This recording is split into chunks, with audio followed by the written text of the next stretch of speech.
I've heard a lot of men complain about therapy and say that there's this effeminate agenda that it has, is very anti-masculine. And all I can say to those men is you have to challenge what your definition of masculinity is.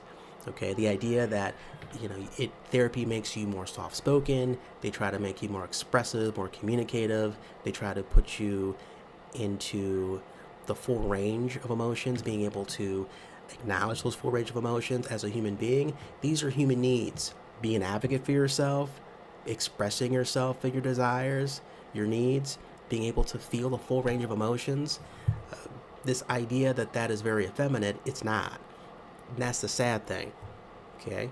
The other thing is that how did you actually meet that therapist? Because typically for a lot of men, your therapist was your girlfriends, your wives, your fiancés, and you were introduced to them because they wanted you to go to therapy. It wasn't something you really wanted to do yourself. And this is another big problem. You have to find your own therapist. And if she wants to be very adamant on, let's say, marriage counseling, okay, well, we're going to go out and find a marriage counselor together. That's what we have to do. Because I'm not going to go to your therapist that you've known for the last couple of years and you have great rapport with, and she's a woman. Why would I want to be in that situation? Especially if I'm new to therapy myself, and now you want to throw me in with the wolves, basically. And it's like, I'm good. Let's find someone together. But most importantly, you need to have someone you're talking to on your own anyway, with one-on-one. Why just jump into the fire and then have what?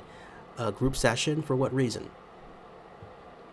So if you were more of a expressive person, more communicative, more of an advocate for yourself, you wouldn't have these issues. But a lot of men have these problems, so they find themselves in these situations because they don't know how to talk. They don't know how to be communicative, expressive. They don't know how to say something that might make them appear effeminate, because this makes me kind of vulnerable saying these things. Well, you are. And most importantly, you don't have to put yourself in a situation if you just speak up.